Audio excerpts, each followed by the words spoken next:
Baik tuan-tuan, tengok pula yang ketiga tuan-tuan. Orang lelaki adalah pemimpin bagi keluarganya. Ia bertanggungjawab memberi mereka makan, pakaian serta mengajarkan kepada mereka tentang pelbagai perkara agama dan dunia. Okey tuan-tuan, ni kita cerita balik dalam keluarga. Tanggungjawab seorang suami bukannya hanyalah untuk seronok berkahwin dan bersedap-sedap dengan isterinya sahaja. Itu juga satu benda yang sifat sementara. Sedangkan benda yang besar dalam satu perkahwinan ialah untuk menguruskan rumah tangga dia selari dengan apa yang dibawa oleh baginda Nabi sallallahu alaihi wasallam. Ramai di kalangan kita hari ni tuan-tuan, terutamanya masyarakat sekarang ni, suami dan isteri sama-sama bekerja. Sebab apa? Seorang bekerja tak mampu. Dengan kehidupan lani tuan-tuan, seorang je bekerja susah. Isteri pun kena sama, kena pergi bekerja nak tolong suami. Bagaimana keadaan anak-anak tuan-tuan? Tak boleh bagi alasan ke Allah, ya Allah saya kerja, bini pun kerja, balik dua-dua penat. Mana dah nak tengok anak sangat, mana dah nak ajak Allah, oi. Masa 24 jam ya, tak dan. Adakah itu kita nak jawab depan Allah tuan-tuan? Allah bukan nak dengar tu semua. Allah kata bila hampa dah kahwin, hampa dah anak, hampa tahu tanggungjawab. Nak kerja silakan, tapi sekurang-kurangnya kebajikan anak. Bagaimana keadaan rumah tangga dari segi makan pakai, dan yang paling penting tuan-tuan dari segi pendidikan, sejauh mana yang kita laburkan. Tuan-tuan, hari ini pendidikan Islam ni tuan-tuan, sekolah-sekolah agama ni tumbuh begitu subur. Alhamdulillah, kita ada ruang dan peluang untuk nak hantar anak ke sekolah agama, walaupun kebanyakannya sekolah swasta yang yurannya memang mahal daripada sekolah yang disediakan oleh kerajaan. Ialah sekolah sendiri tuan-tuan, mengharapkan yuran tu lah nak menguruskan segala-galanya. Kebajikan sekolah, guru punya gaji, semua guna duit tu. Kita ada pilihan tuan-tuan untuk nak pilih anak kita nak dihantar ke sekolah mana. Kadang-kadang benda tu kita kena fikir jauh tuan-tuan. Kita kerja, isteri pun kerja. Lama mana masa yang kita ada nak duduk dengan anak kita, nak ajak dia terutama ilmu agama tuan-tuan, ilmu Al-Quran, ilmu fardu ain, solat, puasa dan sebagainya. Tak mampu tuan-tuan kita nak ajak benda tu tuan-tuan.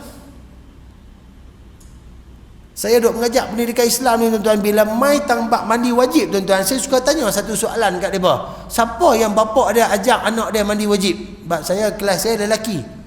Tuan-tuan, ada yang satu kelas tu kadang-kadang seorang angkat. Biasanya tak ada seorang pun angkat. Habis tu mau belajar mandi wajib tahu mana? Banyak kat sekolah. Nampak tuan-tuan, peri pentingnya sekolah dalam menentukan pendidikan anak-anak. Dan hari ni tuan-tuan, kadang-kadang kita memilih. Kalau tak hantar ke sekolah agama pun, hantar SK biasa. Petang tuan-tuan, kita ada ruang nak hantar anak kita ke sekolah kafar. Kita masih ada jalan untuk nak memberi pendidikan agama yang secukupnya kepada anak kita. Namun ramai yang tak pilih nak buat benda tu tuan-tuan. Dah lah pagi pergi sekolah, petang balik pergi mana? Pergi tuition, pelajaran yang sama di sekolah. Dengan tujuan apa? Nak bagi anak aku pandai. Tuan-tuan, A bukan penjamin rezeki. Tolong ingat tu. Anak saya straight A tuan-tuan. Berapa ramai orang yang lingkup dalam peperiksaan, Allah Ta'ala bagi mereka kejayaan. Ramai tuan-tuan, ramai sangat. Bukan sikit-sikit.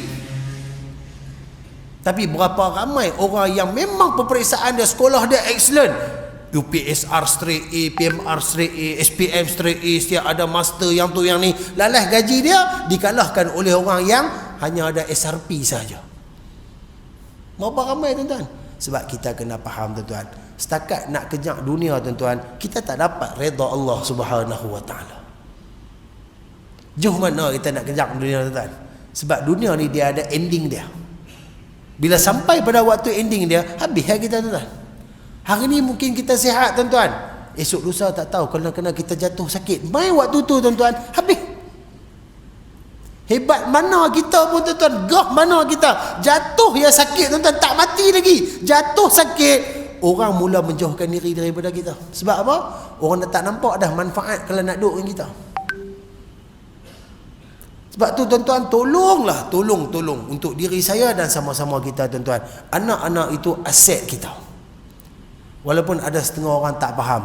Tahun lepas yang berlaku Mahat Tahfiz terbakar kat Kuala Lumpur tu kan, orang nak kata apa? Antara yang netizen kecam, dia kata apa? Dia kata ni salah mak pak malah ibadat, hantar anak mengaji agama supaya anak-anak tu jadi aset depa ke syurga. Hak tu pak bodoh tak reti tuan-tuan.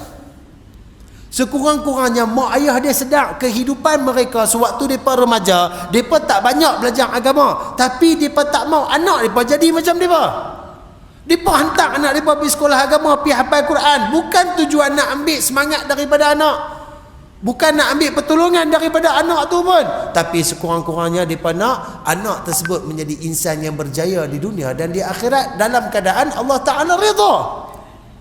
Jadi tuan-tuan, bila kita boleh dibimbing, didik anak-anak kita macam tu, Allah akan tanya kita, bagaimana kamu dengan keadaan keluarga kamu?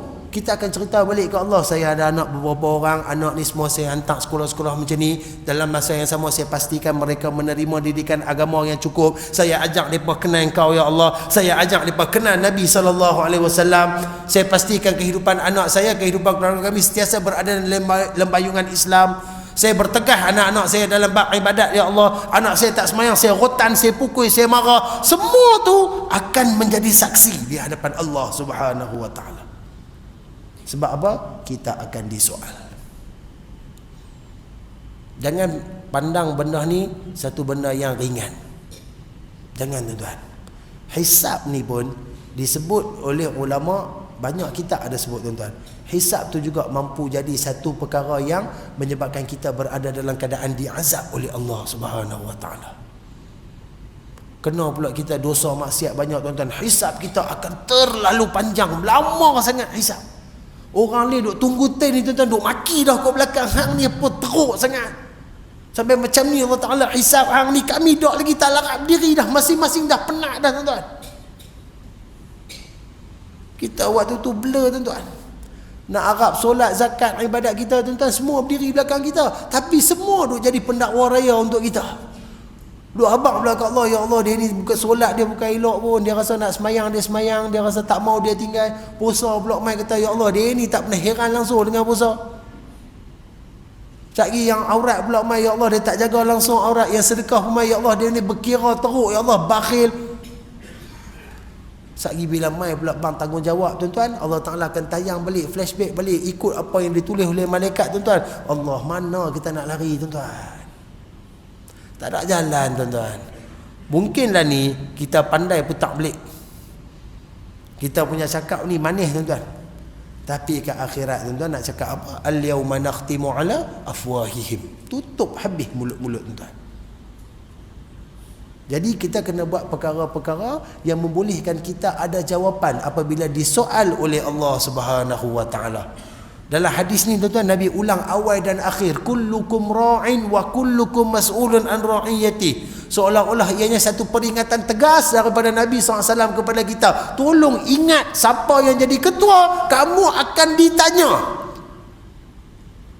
selama mana kita memegang jawatan ketua tersebut tuan-tuan. Kita akan ditanya sepanjang tempoh pemerintahan kita. Tak kira lah pemerintahan masjid, pemerintahan negara, pemerintahan keluarga, pemerintahan pejabat, apa-apa saja pemerintah. Sebab tu kadang-kadang sedih tuan-tuan. Saya cuba dah duk bincang kan, kita duk buh dalam Facebook.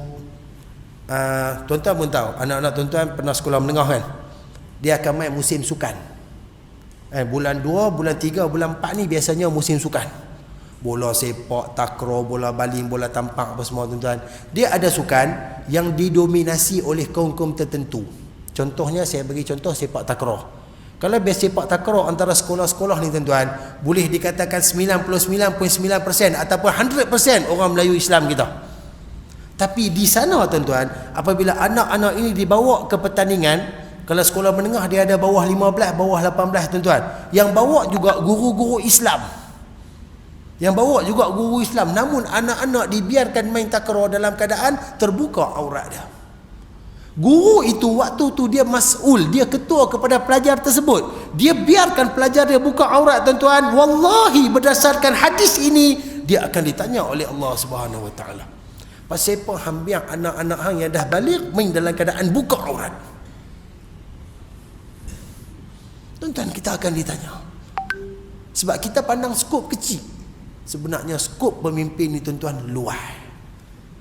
Di mana kita menjadi ketua, nampak macam organisasi ya, kelab sepak takraw. Dalam kelab tu kita duduk di atas, bawah tu ada pemain dia. Pemain tu tuan-tuan menjadi tanggungjawab kita jaga dia. Kena hari pertandingan dia tak tutup aurat, dia pula tak semayang. Kita tak tanya ada hang semayang ke tak, kita tak suruh dia pergi semayang. Tuan-tuan, semua kesalahan tu akan diletakkan di atas kepala kita. Mana tahan tuan-tuan, siapa lah nak jawab. Memang orang kata tuan-tuan, jadi cikgu ni senang buat pahala, betul tuan-tuan. Tapi kalau kita silap langkah tuan-tuan, kita juga mudah membawa diri kita ke arah kebinasaan. Pemimpin kalau dia baik, dia amanah, dia betul-betul memegang dengan apa yang diberikan terhadap kepimpinannya, dia jaga sungguh-sungguh tuan-tuan, syurga untuk pemimpin macam ni. Tapi kalau dia silap sikit, dia ambil kesempatan, dia buat lebih kurang, bila dia duduk di atas, dia tak heran dengan orang di bawah tuan-tuan, benda tersebut akan menyebabkan pemimpin tersebut binasa. Tak kira apa organisasi sekalipun. Sebab tu tuan-tuan, kadang-kadang bila jadi pemimpin ni kena fikir berkali-kali. Kita ada kemampuan ke tak? Kita ada kelayakan ke tak? Bila kita terima jawatan tu, satu jawatan, kita boleh tak buat seperti mana yang diharapkan? Bukan sekadar nak ambil jawatan saja. Oh, siapa pengerusi? Saya. Siapa yang dipetua? Saya. Siapa presiden? Saya. Seronok dengan yang tu ya. Tu tak cukup tuan-tuan. Tu tak cukup. Allah tak heran dengan semua tu. Allah nak heran apa yang kita buat apabila kita ada kuasa.